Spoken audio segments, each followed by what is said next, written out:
अस्सलामुअलैकुम, कैसे हैं आप सब लोग? उम्मीद है खैरियत से होंगे। मैं आज आपके 2 इम्पॉर्टेंट क्वेश्चंस का आंसर करना चाहूँगी।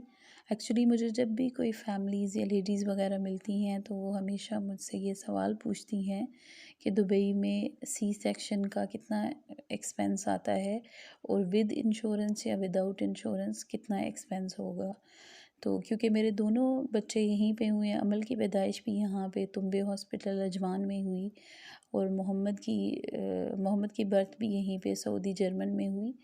तो इसलिए मेरा अपना पर्सनल एक्सपीरियंस है, तो इसलिए मैंने ये वीलॉग बनाया ताकि कुछ लोग अगर वो सर्च करना चाहें तो उनके लिए इन्फॉर्मेटिव वीडियो हो।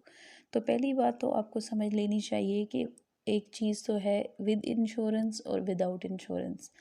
अगर कोई लेडी आफ्टर 3 मंथ्स प्रेगनेंसी के इंश्योरेंस के लिए अप्लाई करती है तो फिर उसका एक्सपेंस आ जाता है 7 to 8 thousand। फिर वो क्योंकि मेडिकल होता है, मेडिकल के लिहाज से उसको एक्सपेंसिव पड़ जाता है।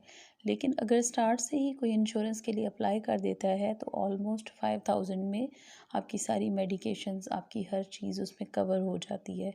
लेकिन इन केस अगर आपके पास नहीं है तो इसके लिए बेस्ट ऑप्शन ये है कि आप डिफरेंट हॉस्पिटल्स को एक्सप्लोर करें। आप यूएई के किसी भी स्टेट में हैं, चाहे आप शारजा में हैं, अजवान में हैं या दुबई में हैं, तो आप डिफरेंट हॉस्पिटल्स को एक्सप्लोर करें क्योंकि उन्होंने डिफरेंट टाइम पे डिफरेंट किस्म की फैसिलिटीज़ दी होती हैं और उनकी प्रमोशंस चल रही होती हैं। तो इसलिए सम टाइम ये होता है कि वो पैकेज के तौर पे वो यही सी सेक्शन अगर वो वैसे 10,000 से 11,000 में कर रहे होते हैं और अगर उनके कोई पैकेज चल रहा होता है तो 6-7,000 में वो कवर कर लेते हैं। तो आपको प्लीज़ इन चीज़ों का ध्यान रखना होगा। और अगर आप इंश्योरेंस के लिए अप्लाई करना चाहते हैं तो बेटर है कि आप क्यों इतना भरें, तो इसके लिए आपके लिए ज़्यादा बेटर है कि आप स्टार्ट से ही इंश्योरेंस के लिए अप्लाई कर दें। अदरवाइज़ जो यहाँ का रूल है कि आफ्टर 3 मंथ्स वैसे ही आपको उतना ही पे करना पड़ेगा जितना विदाउट इंश्योरेंस आपको सी सेक्शन का पे करना पड़ता है। अमल की दफ़ा क्योंकि मेरा फ़र्स्ट एक्सपीरियंस था और मुझे इस चीज़ के बारे में इतना नॉलेज नहीं था। वैसे तो मैंने डिफरेंट हॉस्पिटल्स को एक्सप्लोर किया हुआ था, लेकिन फिर भी बहुत सारी चीज़ें ऐसी थी जो मुझे क्लियर नहीं थी। इवन मैं बहुत सारे लोगों से क्वेश्चन भी करती थी, लेकिन मुझे मतलब कोई इन्फॉर्मेटिव इस लिहाज से नहीं मिली कोई इन्फॉर्मेशन जो मेरे लिए बेहतर साबित होती। तो इसीलिए मैंने ये व्लॉग बनाया ताकि बहुत सारे लोग जब सर्च करते हैं और वो इस चीज़ को लेके बहुत परेशान होते हैं, वो ट्रैवल नहीं। तो अगर डॉक्टर ने उनको किसी भी वजह से, मेडिकल इश्यूज़ की वजह से या किसी भी वजह से या टिकट की वजह से या एक्सपेंसेस की वजह से वो नहीं पाकिस्तान जाना चाहते, तो बेटर है कि वो स्टार्ट से ही इंश्योरेंस के लिए अप्लाई कर दें क्योंकि उसमें अपना फ़ायदा होता है। क्योंकि अगर पर डे देखा जाए और अगर पर डे का आप सेल्फ पे करोगे तो वो बहुत एक्सपेंसिव आ जाता है। तो बेटर है कि आप स्टार्ट से इंश्योरेंस को पे कर दें। वो ऑलमोस्ट आपको 5,000 पड़ता है और उसमें ये होता है कि आपकी सारी हर चीज़ उसमें कवर आ जाती है। खुदा न खास्ता अगर कोई इशू आ जाता है, ज़्यादा कोई मेजर प्रॉब्लम आ जाता है तो वो सब चीज़ें उसमें कवर हो जाती हैं।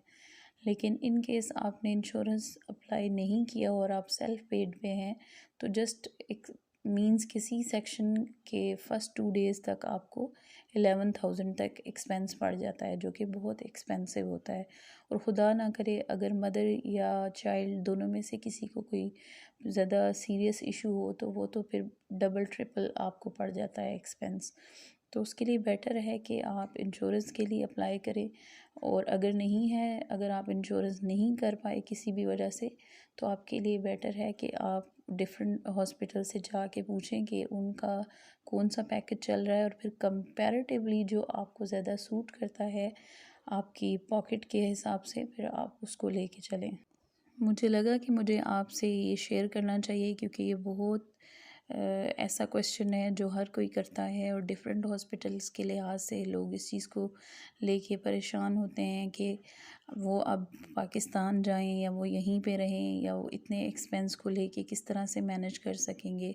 आपको पता है कि वैसे ही इतनी एक्सपेंसिव लाइफ है दुबई में, तो ये चीज़ें और ट्रीटमेंट तो कुछ ज़्यादा ही एक्सपेंसिव है।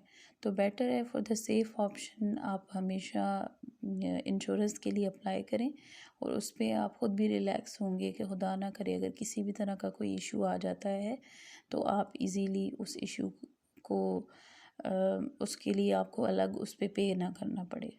अगर आपके लिए मेरा आज का व्लॉग इन्फॉर्मेटिव है और अगर आपको किसी भी हवाले से कोई क्वेश्चन है तो आप मुझसे पूछ सकते हैं। इसके अलावा अगर आपके माइंड में कोई भी क्वेश्चन है डिलीवरी को लेके या हॉस्पिटल एक्सपेंसेस को लेके तो आप मुझसे क्वेश्चन कर सकते हैं। कमेंट बॉक्स में आप अपना क्वेश्चन छोड़ सकते हैं और मैं फिर उस पर एक अलग व्लॉग बना के आपको इन्फॉर्म कर दूँगी। उम्मीद है आपको मेरा आज का व्लॉग पसंद आया होगा और मेरा आपसे